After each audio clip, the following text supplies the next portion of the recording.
Et en 2 heures, je suis passé d'un réalisateur à l'avenir très prometteur, qui était enfin arrivé à Hollywood, à un réalisateur sans avenir.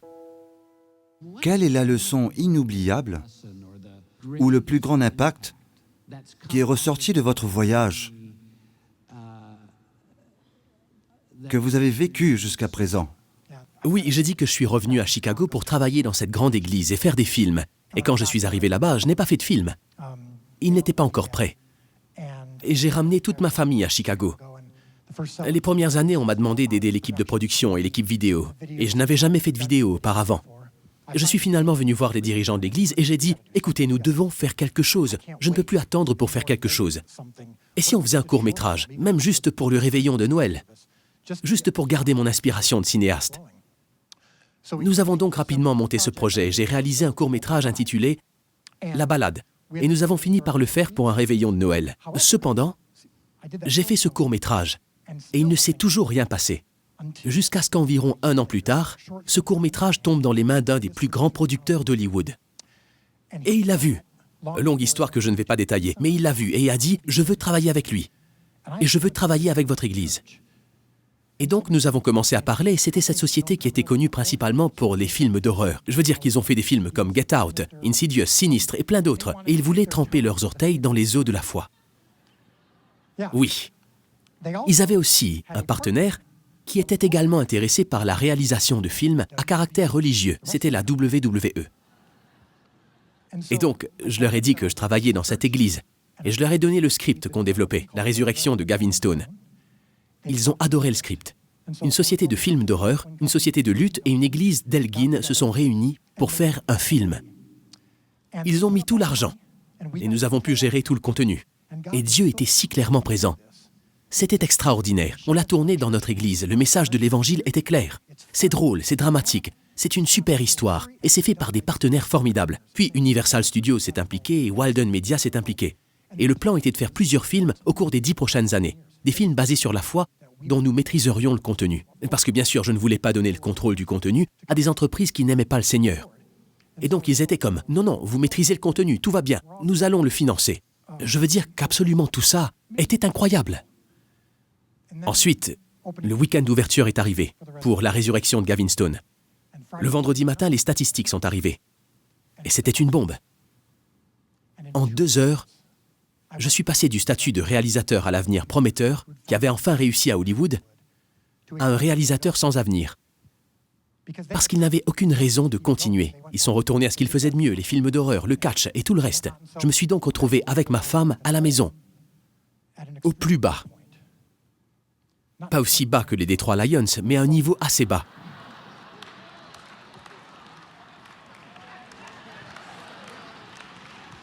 Merci d'être venu. C'est la seule raison pour laquelle je suis venu. Non, je plaisante, mais je touchais le fond, vraiment. C'était très compliqué pour moi. Ma femme et moi étions en train de crier et de prier, et on se demandait comment on avait pu en arriver là.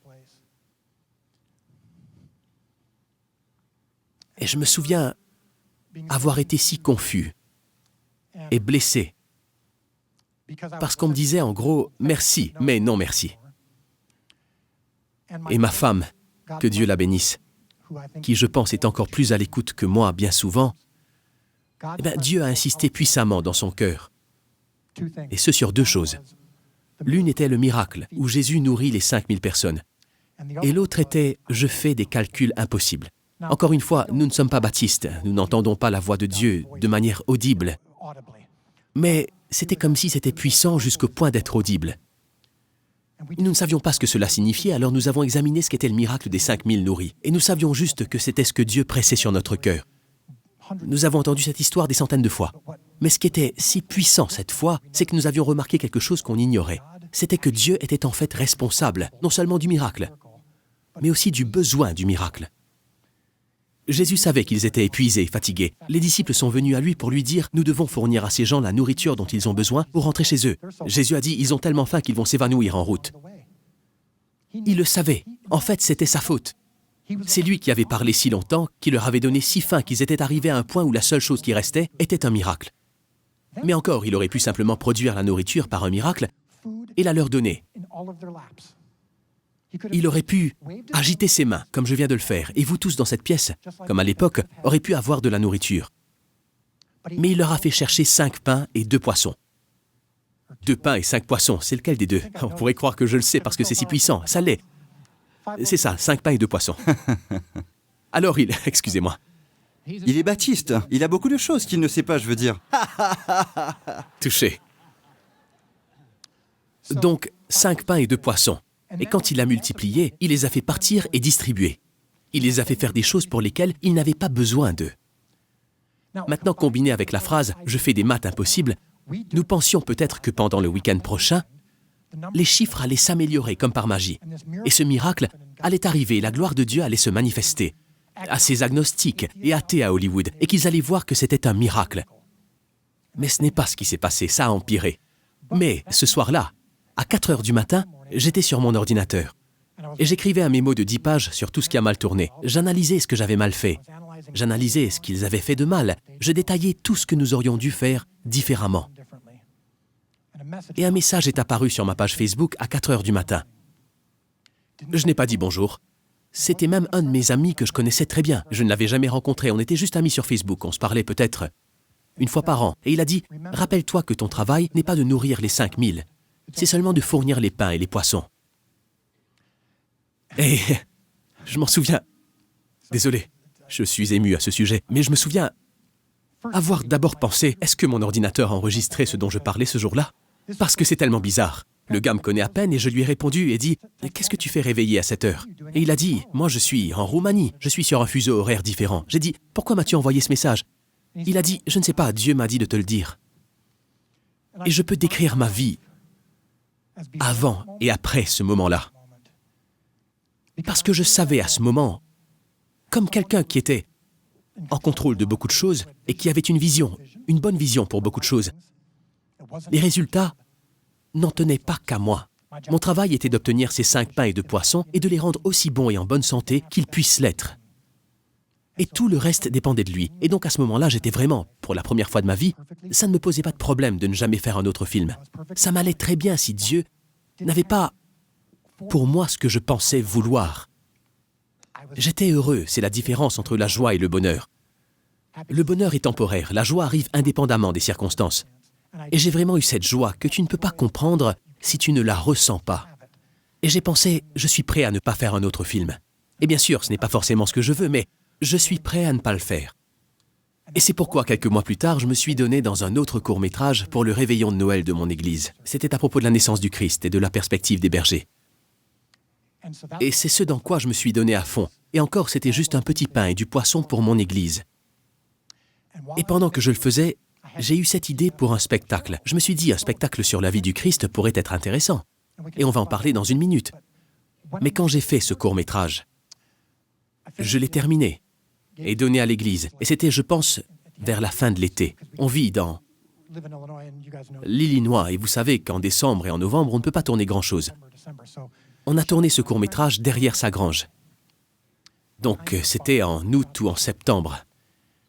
Ce court-métrage est passé entre les mains d'une société de distribution. Ils sont venus me voir et m'ont dit « C'est incroyable, nous voulons vraiment faire partie de ce que vous faites. » Rappelez-vous, c'était un court-métrage pour mon église.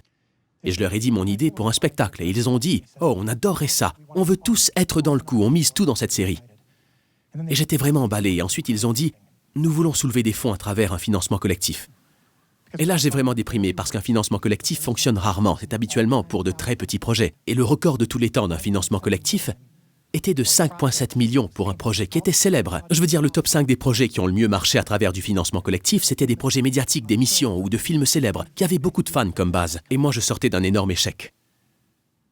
Les pains et les poissons, les gars. Ce n'est pas mon travail de nourrir les 5000. J'étais dans ce moment de pain et de poissons. Et c'est pourquoi j'étais réceptif à ça. Et j'avais tout à gagner au travers de cette compréhension que cela ne dépend pas de moi. Et je vais parfaitement bien indépendamment de ce qui s'est passé. Alors quoi, honnêtement, je pensais l'avoir déjà dit. Je pensais qu'on allait soulever 800 $. Et finalement, encore une fois, pour faire court, nous avons fini par recueillir plus de 100 millions de dollars auprès de plus de 19 000 personnes dans le monde. Tout ça basé sur ce petit court-métrage que j'ai fait pour mon église. Et je me souviens que nous étions assis devant l'ordinateur et que le nombre a atteint la barre des 10 millions, ce qui était suffisant pour voir une saison complète. Et un éclair a comme frappé ma femme, et elle m'a regardé avec les larmes aux yeux, et elle m'a dit « Je fais des calculs impossibles ». C'est ce que je voulais dire, parce qu'on ne savait pas ce que ça voulait dire, parce que ça n'a pas marché pendant longtemps. Amen.